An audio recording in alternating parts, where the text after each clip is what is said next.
मौलाना मोहम्मद इस्माइल ऊदवी खे जेकॾहिं मां मुख़्तसर लफ़्ज़नि में ईअं चवां त शिकारपुर जो सरताजुल उलमा हुयो, तमामु वॾो आलिम हो। आलिम त केतिरा ई हुआ, पर तसनीफ़ात जे लिहाज़ खां जेकॾहिं असां कंहिंजो मक़ाम मुतायन कयूं, मौलाना मोहम्मद इस्माइल ऊदवी तमामु वॾो आलिम हो जंहिं अरबीअ में काफ़ी किताब लिखिया। शायदि ई कंहिं शिकारपुर जे आलिम अरबीअ में एतिरा किताब लिखिया हुजनि। मौलाना मोहम्मद इस्माइल ऊदवी ते सवाने हयात ते मां तफ़सीली कमु कयो आहे ऐं उन ते पेपर सिंध यूनिवर्सिटीअ में मूं पढ़ियो हो जेको शाया बि थियो आहे। मूंखे जॾहिं ख़लील मोरानी साहब ऐं डॉक्टर अनवर फिज़ार अकरो साहब जन मक़ाले जे लाइ चयो त मूं चयो त मौलाना मोहम्मद इस्माइल ऊदवी जी सवाने हयात ते मक़ालो पेश करणु इहो वर्जाव आहे ऐं मुंहिंजे ख़्याल में टाइम जो सही इस्तेमालु में न आहे।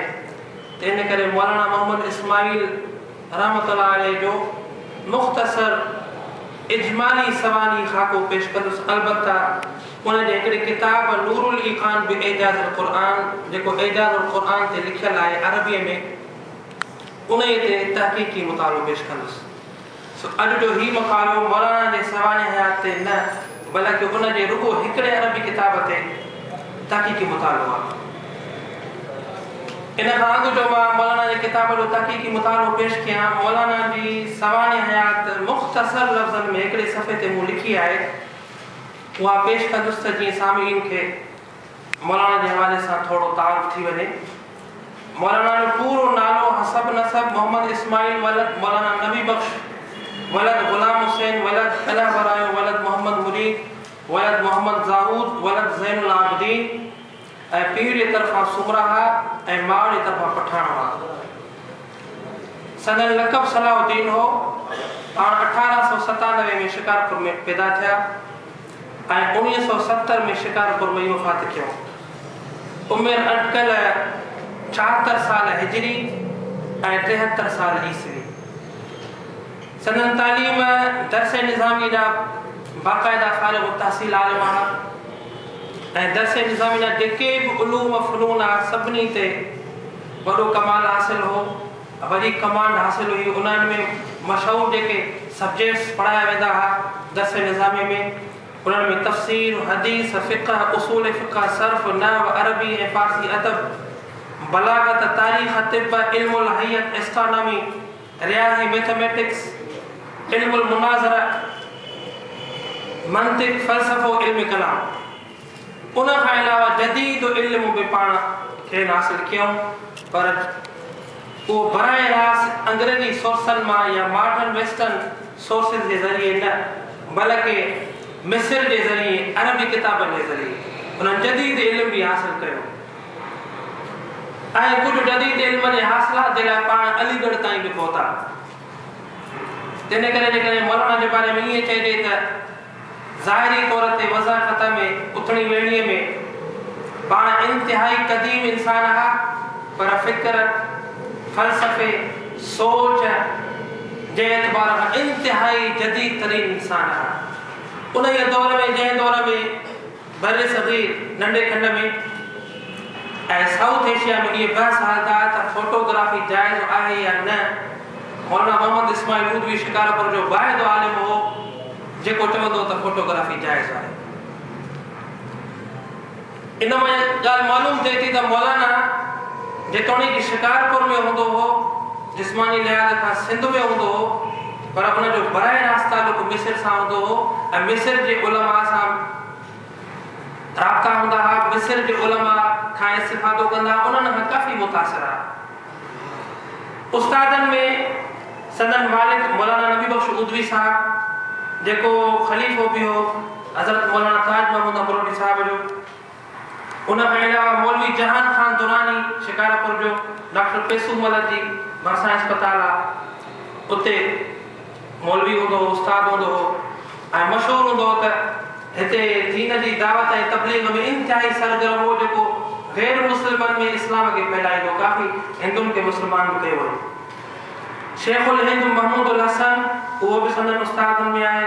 मौलाना हुसैन मदनी मुफ्ती किफ़ायतुल्लाह मौलाना मोहम्मद सूरती ऐं मौलाना असलम जयराजपुरी इन्हनि खां बराए रास्त इल्म बि हासिल कयूं, इस्तिफ़ादो बि हासिल कयूं। उन खां अलावा जिन दर्सगाह में पाण पढ़िया मौलवी जान खान दुरानी जो मदरसो, दीन मोहम्मद खान सरके जो मदरसो, बाक़ी ऊदी ॻोठ जकबाद ठुल में आहे, दारुल उलूम देवबंद में पढ़िया, मज़ाहिरुल उलूम सहारनपुर में, जामिया मिलिया दिल्ली में, नदवतुल उलमा लखनऊ में ऐं अलीगढ़ मुस्लिम यूनिवर्सिटी में। दस्तार बंदी ऐं दस्ते बैत हुया मौलाना ताज महमूद अमरोटी जा। तदरीस सब खां पहिरीं ऊदीअ जो मदरसो जंहिंजे निस्बत सां पाण ऊदवी बि सॾाईंदा हुआ उते ठुल में कयूं। उन खां अलावा खोखर ॻोठ देर उलपोटा तपो जनो उते नंढड़ी मस्जिद में बि कुझु अरसो रहिया। उन खां पोइ आख़िरी जेका तदरीस कयूं उहा मस्जिद नूर शाह नबी शाह मोहल्ले में उते। शागिर्दनि में मशहूर शागिर्द मौलाना मोहम्मद शाह अमरोटी मशहूर सियासतदान ऐं सजादा नशीन दरगाह अमरोट शरीफ, मौलाना खलीफो अहमद दीन जरार पाउण ऐं मौलाना लुत्फुल्लाह सूमरो शिकारपुर जो मशहूर। उन खां अलावा मौलाना कारी निसार अहमद साहब मांगी शिकारपुर जी मशहूर शख्सियत आहे। पाण बहितरीन अदीब शाइरनि हाफ़िज़ सिंधी नाले सां मशहूर आहिनि ऐं प्रोफेसर लुत्फुल्लाह बदवी साहब जन बि मौलाना को इस्तिफ़ादो कयो। पाण फतुहुल बुल्दान बलासरी जो किताब उन जा के मुख़्तलिफ़ ॾुखिया मक़ामात पुछण जे लाइ ईंदा। तसनीफ़ात जो कुल तादाद 15 आहे। 15 किताबनि खे मूं कंहिं ॿिए मक़ाले में पेश कयो आहे। हिते रुगो 5 अहम किताब मां पेश कयां थो। सफ़वतुल इरफ़ान फ़ी मुफ़रदातिल क़ुरान जी अरबी में क़ुरान पाक जी एक्सेजेटिकल डिक्शनरी आहे। ईअं खणी सम्झूं त लुग़वी तफ़सीर आहे क़ुरान पाक जो। 2 जुल्दनि में 858 सफ़रनि में शिकारपुर जे माण्हू अरबी में इहो कमु कयो आहे। ऐं ॿियो नूरुल इरफ़ान बि एजाज़ुल क़ुरान जेको क़ुरान पाक जे एजाज़ ते आहे 300 सफ़र ते ऐं इन ते मूं PhD कई आहे यूनिवर्सिटी ऑफ एडिनबरा UK मां। ऐं नंबर 3 तफ़सीर सूरह तीन उन जो बि अरबी में तफ़सील लिखियो अथऊं 12 सफ़रनि ते जेको छपियल आहे। चौथों ग़ायतुल बहस फ़ी नक़्द मसाइल इर्स पाण मीरास जे मसइले ते बि अरबी में किताब लिखियो अथऊं जेको 80 सफ़रनि ते मुश्तमिल आहे। इहे किताब छपियल न आहिनि। उन खां अलावा आख़िरी किताब 5 मजमूअतुल फ़तावा पाण काफ़ी फ़तवाऊं ॾिनऊं लॻभॻि 200 फ़तवाउनि जो मजमूओ आहे जेको अण छपियल मौजूदु आहे। ऐं पंहिंजा कारनामा मौलाना जा मशहूर कारनामो ख़िलाफ़त तहरीक में हिसो मौलाना सरगरम कारकुन जे हैसियत सां मौलाना ताज महमूद अमरोटीअ सां गॾु हो 1999 खां 1924 ताईं जेका तहरीक आहे। उन खां अलावा मुफ्ती महमूद साहब जॾहिं शिकारपुर जे दौरे ते आया उन सां इल्मी मुनाज़रो कयईं ऐं मुफ्ती महमूद साहब खे चुप कराए छॾियईं। उन खां अलावा टियों कारनामो मौलाना जी ज़िंदगीअ जो उहो आहे सदर अयूब ख़ान 60s जे दौर में घणो ताईं 1964 जो ज़मानो आहे जॾहिं ईद उल फितर जे हवाले सां फ़ैसिलो कयो त ईद थींदी। मौलाना चयो उन जे ख़िलाफ़ फतवा ॾिनी। शिकारपुर जा जेके बि चोटी जा आलिम उन्हनि रुजू कयो मौलाना ऊदवीअ ॾांहुं त मौलाना ऊदवी जेको मौक़िफ़ इख़्तियार कंदो असांजो उहो ई मौक़िफ़ हूंदो। मौलाना हकीम फज़लुल्लाह ऐं ॿिया खोड़ वॾा आलिम मौजूदु हुया। उन्हनि सभिनी मौलाना जे फतवा खे तामीद ॾिनी। इनकार हदीस जंहिंजो बानी ग़ुलाम मोहम्मद परवेज़ अब्दुल्ला चकड़ालवी ऐं उन खां पोइ जेको आहे सो मौलवी तमन्ना इमादी मौलवी अलहदिनो हिन अज़ीज़ुल्लाह हुयो।